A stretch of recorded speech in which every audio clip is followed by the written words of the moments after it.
Hey, what's up guys? MGH here. Welcome back to my Operation Arsenal series. And as you can tell, I'm looking a bit pleased.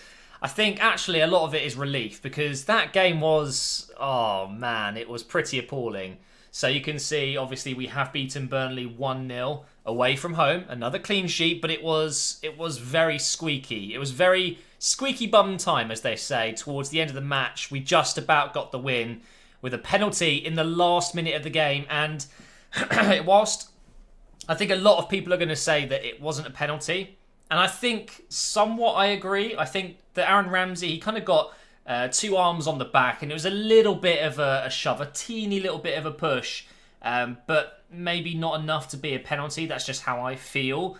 But there was a penalty shout before, about 20 or 30 minutes before that, where Bellerin received the ball. Actually, it might have been even longer before that.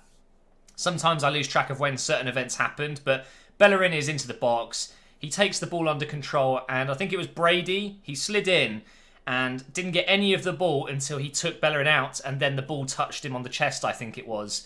And it was a penalty. It was a clear penalty, and I don't blame the referee, so to speak, because Brady's body kind of blocked the position that he could see the ball in. So it was very difficult for the ref to give a penalty there.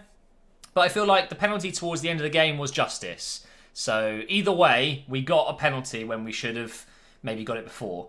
But of course, if you're a Burnley fan, you're going to be absolutely just distraught by that because you held on so well. You had lots of chances yourselves, and actually maybe could have even won the game. Every now and again, I just seem to see Arsenal go into games like this where you're going at the back of a really good result against Tottenham, beating them 2-0. And then you go into a game like this one against Burnley and you just think, we're not going to win this game. You just don't go in with any confidence. And it felt like Burnley were somewhat the team that were coming into the game with better form. Actually, I guess that's debatable. Maybe they were. But the fact that they could have gone fourth with a win today, that says it all. And I'm glad that obviously we've picked up the win because now we go back into fourth, our usual fourth position. So let's talk about the lineup because Mesut Ozil wasn't featured today. He was ill, apparently. And I guess you could actually see straight away in this game when we lack that creativity that he brings. If you think back to the Tottenham game where he was arguably our best player, he got man of the match. And then suddenly we go to Burnley where it's a very difficult game because they're so defensive, they're very compact, and it felt like we were really missing that creativity that Ozil brings. But we showed some resilience today. It is another clean sheet. I thought our defence did very well. Mustafi has definitely improved our team at the back, and it's great to have him back. And I think Koscielny with Monreal, those three could do really well for us this season. I think that we will. We already see an improvement from the beginning of the season. When we played Leicester, when we went to Stoke, and the other games that we've conceded a lot of goals in. You look to the defence, you think either they weren't just playing very well. Koscielny was still struggling with a niggling injury, but now go to a game like today. You've got three centre backs that are in really good form, and we looked solid. And I thought Xhaka and Ramsey in front of them, they do a great job. Ramsey is a great player going forward, don't get me wrong, but also coming back, he's got a great work rate. He gets back, he makes those tackles, and Xhaka I thought had a great game today as well. Obviously, he misplaced a few passes here and there, but the thing I love about Xhaka is he always looks forward. He's not. Who's a good example? Maybe like a Henderson. Henderson, great midfielder. I know he didn't have a great game for Liverpool recently. I think it was in the Champions League where they obviously were 4-0 up and they drew 4-4. He just does loads of sideways passes. Just constant. It's just left, right. Whereas Xhaka, he gets his head up, and most of the time he does pick out a forward pass. But when you play like that, you are risking your stats, And I know for a fact there are footballers out there that will not play a certain pass or they will not go into a certain tackle in fear of wrecking their stats. You can't deny it. If you're playing Call of Duty, you're worried about your kill-death ratio. Even if it doesn't necessarily matter, you still want to get a good kill-death ratio, a KDR. You want to make sure that you're not, running into the middle of anywhere and just getting shot for no reason. So I think when it comes to football, there are players that like to play it safe. And I think Xhaka is not that type of player. He likes to take a risk. You might be thinking, why am I comparing it to Call of Duty? It was just the first thing that came to my mind. I like a risk taker every now and again. I love the fact that he's more physical, and I would say his range of passing is so great that Xhaka, he belongs in this team. He does, but he makes mistakes, and when he makes mistakes, you just think to yourself, why not go with someone else? Someone like El Neni, who doesn't really make any mistakes. But then you see, we had El Neni the other day in the game in the Europa League, where obviously we lost the game, although we've still qualified in first place. El Neni does what Henderson does. Lots of sideways passes. A lot of passes that... Who else does it? Coquelin. Coquelin does it a lot as well. He does go for the odd long-range pass, but more times than not, it's a sideways or a backwards pass that doesn't help the team move forward. And I think Xhaka and Ramsey do the opposite very well. I think Kolasinac, you can see the lineup here. I think Kolasinac on the left and Bellerin on the right is still the best way we can set up the team. I thought Bellerin was fantastic today. Should have got the penalty. Luckily, we got one later on. But there was moments where Kolasinac was drifting inside. He was taking on defenders. A few times where maybe he could have got his head up, found a pass, instead of just blasting it across the box. I thought we improved massively when Wilshere came on. I think Iwobi's he's a difficult one. I really like Iwobi. I think he's got a great potential. I think he does. You've seen him play for Nigeria, and he's won games for them. And I know it's a different team. He's one of their better players. At Arsenal, he's not. He just isn't. And when you take Ozil out and you put a player like Iwobi in, you really do feel that. And I don't think he did necessarily badly today, but you could see as soon as we took Iwobi off and brought Wilshere in, who was a bit more central, he just glides with the ball, he picks out passes, he's not a very selfish player, he's always looking for the pass. We improved massively, we did, and we did look like scoring every time we went forward, even if it was one of those long shots that we tend to keep having where they go flying over the bar. We looked like we were making progress as soon as he came in. I thought Lacazette was okay, he made a good few runs, but it feels like once again, without someone like an Ozil to pick out those passes for him, it feels like he's wasting his energy half the time. Alexis did his usual, throwing his arms around when he didn't get the ball, and when Aaron Ramsey would have a shot, he would get angry because he should have passed it instead.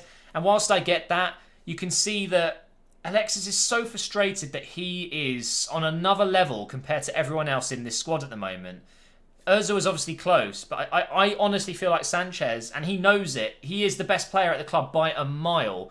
So whenever anything goes wrong, if a pass doesn't come through to him, or if someone has a shot, if someone loses the ball, he gets so angry, and I really, really don't like it. It's not nice for the change room. It's not nice for the team. But he still had a great game, and whilst he's playing well for the club, you could say, whilst he's carrying the team, he has every right to be upset when he's not getting the ball when maybe he should, and when he's got a chance to make an impact on the game, but just if it isn't given the ball enough. But it is frustrating to watch. And I thought, when Welbeck came in, he's much more physical than Lacazette. Lacazette isn't exactly weak, if you know what I mean. But, Welbeck is so difficult to barge off the ball. And the only way you can get the ball off Welbeck is to let him have a first touch, because his first touch is that terrible. 9 times out of 10, you're going to get the ball off him anyway. But the thing that Welbeck does so well is he drifts out wide. And I feel like when Welbeck moves over to the left, or sometimes, rarely, but over to the right, you get the overlap for Sanchez. He's able to cut inside, run inside the defence, and get more central. And that I think suits Alexis a lot more. I don't like it when he stays wide. He needs to be coming inside, dropping a bit deep, collecting the ball and running at players. And I feel like Wenger did the right thing in making those changes. So all in all, although it wasn't a great performance, it was a fantastic result, and we now jump up into 4th place, like I said, and it means that we are where we should be. Despite losing 4 games already this season, the fact that we are still above some other clubs that you would not expect us to be above, Tottenham for one, you can just see that it's all about when Arsenal lose a game, everyone loses their minds. You just need to see the bigger picture and realise that, okay, we may have lost 1 or 2 games here, but we will pick up points. We will get a bit of luck like we did today, because I don't think Burnley necessarily deserved to lose the game. All I meant earlier was we didn't get the penalty earlier when we should have. We got the penalty later when we shouldn't have. It was justice, wasn't it?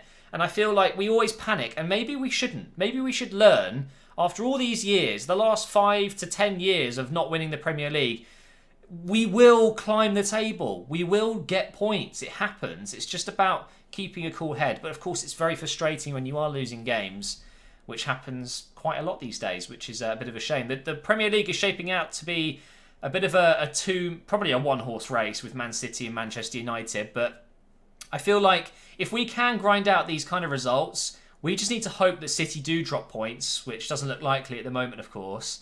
And who knows where we're going to be when it comes to April. But quick word on Burnley. I think Sean Dyche has worked magic with that squad. You know, you look at their team sheet, you think there's only one or two really, really good players, and the rest are kind of somewhat okay, average players. But as a unit, the chemistry they've got, the physicality, the work rates, they're absolutely fantastic. And the fact that they are so high up in the table shows that. So well done to Burnley.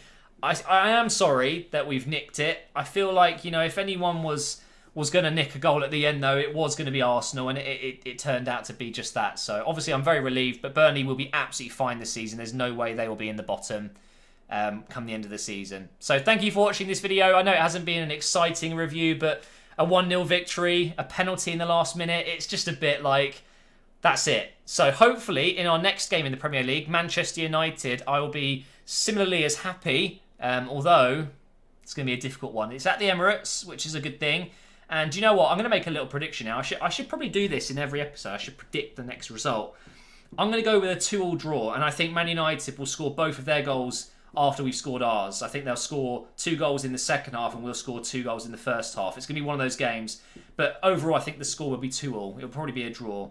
But thanks for watching, guys. Hopefully you've enjoyed this review. We're going to be starting a new career mode very soon, so make sure you are subscribed to the channel for that, and I will see you next time.